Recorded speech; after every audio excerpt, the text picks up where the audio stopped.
Green land برف میں لپٹا دنیا کا سب سے بڑا جزیرہ ہے اور اس کی اہم جغرافیائی حیثیت نے اسے ایک دفعہ پھر عالمی سیاست کا مرکز بنا دیا ہے۔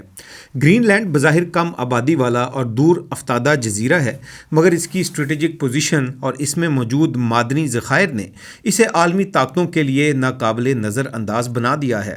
آج یہ چھوٹا سا نظر آنے والا جزیرہ دنیا کی بڑی طاقتوں کے اثر و رسوخ اور ممکنہ طور پر آرکٹک میں مستقبل کی جنگوں کا مرکز بن سکتا ہے۔ گرین لینڈ کی تاریخ ہزاروں سال پرانی ہے۔ محققین کے مطابق سب سے پہلے یہاں انوائٹ لوگ آباد ہوئے اور وائکنگز نے 10ویں صدی میں یہاں قدم رکھا اور 18ویں صدی سے ڈنمارک نے گرین لینڈ پر اپنا تسلط قائم کیا۔ 1953 میں یہ جزیرہ رسمی طور پر ڈنمارک کا حصہ بنا اور 1979 میں اسے داخلی خود مختاری دے دی گئی۔ 2009 میں یہ خود مختاری مزید مضبوط ہوئی، جس کے تحت گرین لینڈ اپنی داخلی حکومت، قانون سازی اور کچھ بین الاقوامی تعلقات خود طے کرتا ہے، مگر دفاع اور خارجہ پالیسی اب بھی ڈنمارک کے کنٹرول میں ہے۔ گرین لینڈ کا یہ تاریخی پس منظر امریکہ، یورپ، چائنا اور رشیا کی حالیہ سیاسی کشمکش کو بنیاد فراہم کرتا ہے۔ گرین لینڈ کی قانونی حیثیت اور ڈنمارک کی مضبوط پوزیشن نے اسے اب تک کسی بھی فورسفل قبضے سے محفوظ کر رکھا ہے، مگر عالمی طاقتیں اپنی مختلف حکمت عملیوں کے ذریعے گرین لینڈ پر اپنا اثر و رسوخ بڑھانے کی کوشش کر رہی ہیں۔ امریکہ کے لیے گرین لینڈ کی اہمیت صرف زمین یا اس کی کم آبادی کی وجہ سے نہیں ہے، بلکہ اس کے اسٹریٹجک محل وقوع، قدرتی وسائل، معدنی ذخائر اور اس کی دفاعی اہمیت کی وجہ سے ہے۔ شمالی امریکہ اور یورپ کے بیچ پل کی حیثیت رکھنے والا یہ جزیرہ سرد جنگ یعنی کولڈ وار کے دوران بھی امریکی فوجی اڈوں کا مرکز رہا ہے، جس میں تھال ایئر بیس سب سے زیادہ اہم رہی ہے۔ امریکہ آرکٹک میں روس اور چائنا کے ممکنہ بڑھتے ہوئے اثر و رسوخ یا موجودگی کو روکنے کے لیے گرین لینڈ کو ایک کلیدی پوزیشن سمجھتا ہے۔ 2019 میں بھی صدر ٹرمپ نے گرین لینڈ کی خریداری کی خواہش ظاہر کی تھی، جسے ڈنمارک نے سختی سے مسترد کر دیا تھا۔ اس اقدام سے قدرے واضح ہوتا ہے کہ گرین لینڈ پر امریکہ کا مقصد صرف قبضہ کرنا نہیں بلکہ اپنا اثر و رسوخ بڑھانا ہے۔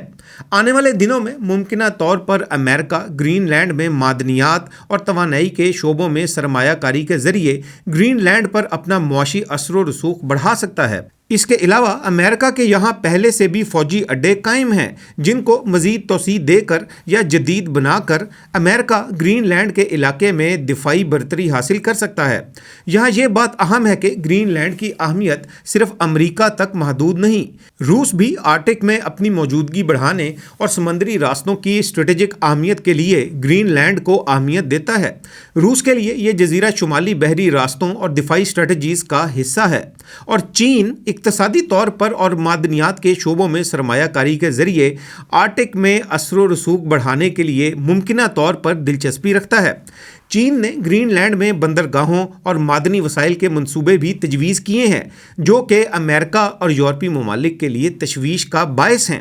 اب یہاں یہ سوال اہم ہے کہ کیا امریکہ یا کوئی اور عالمی طاقت گرین لینڈ پر ہارڈ پاور یا طاقت کے ذریعے مستقبل قریب میں قبضہ کر سکتی ہیں؟ اس کا جواب یہ ہے کہ ممکنہ طور پر یہ عالمی طاقتیں زیادہ تر ڈپلومیسی، اقتصادی دباؤ اور آرکٹک فورمز کے ذریعے رد عمل دیں گی۔ کسی بھی براہ راست فوجی اقدام کے امکانات بہت کم نظر آتے ہیں، کیونکہ آرکٹک میں قبضہ بہت مہنگا اور خطرناک ثابت ہو سکتا ہے۔ یہاں یہ بات بھی اہم ہے کہ ڈنمارک کے لیے گرین لینڈ صرف ایک جزیرہ نہیں بلکہ یہ اس کی قومی شناخت اور خارجہ پالیسی کا حصہ بھی ہے۔ جیسا کہ میں نے پہلے بھی بتایا کہ ڈنمارک نے 2019 میں بھی ٹرمپ کے گرین لینڈ کی خریداری کے منصوبے کو مسترد کرتے ہوئے واضح کر دیا تھا کہ گرین لینڈ پر غیر ملکی قبضہ قبول نہیں ہے۔ یہاں یہ بات بھی اہم ہے کہ ڈنمارک نیٹو اتحاد کا حصہ ہے اور مضبوط سیاسی اثر و رسوخ رکھتا ہے، جس کی وجہ سے کسی بھی عالمی طاقت کا گرین لینڈ پر براہ راست فوجی طاقت کے ذریعے قبضہ تقریباً ناممکن نظر آتا ہے۔ گرین لینڈ کے مستقبل میں طاقت کی لڑائی شاید کھلے محاذ پر ممکن نظر نہیں آتی، مگر عالمی طاقتوں کے مابین یہ لڑائی ہائبرڈ وارفیئر یا خاموش، پیچیدہ اور اقتصادی اور سیاسی حربوں کے ذریعے جاری رہے گی۔ بظاہر نظر آنے والا یہ چھوٹا سا برفیلا جزیرہ آج عالمی سیاست کی بڑی پاور پلے کا محور بن چکا ہے، جو آرکٹک میں نئی طاقتوں، معدنی ذخائر اور سمندری راستوں کی جنگ کی ممکنہ پہلی جھلک دکھائی دے رہا ہے۔ عالمی سیاست میں بدلتے ہوئے اس منظرنامہ سے متعلق مزید جاننے اور اس جیسے مزید اہم معلوماتی پروگرامز دیکھنے کے لیے گلوبل نیوز واچ کے یوٹیوب چینل کو سبسکرائب کیجیے اور ان پروگرامز کو مزید شیئر بھی کیجیے۔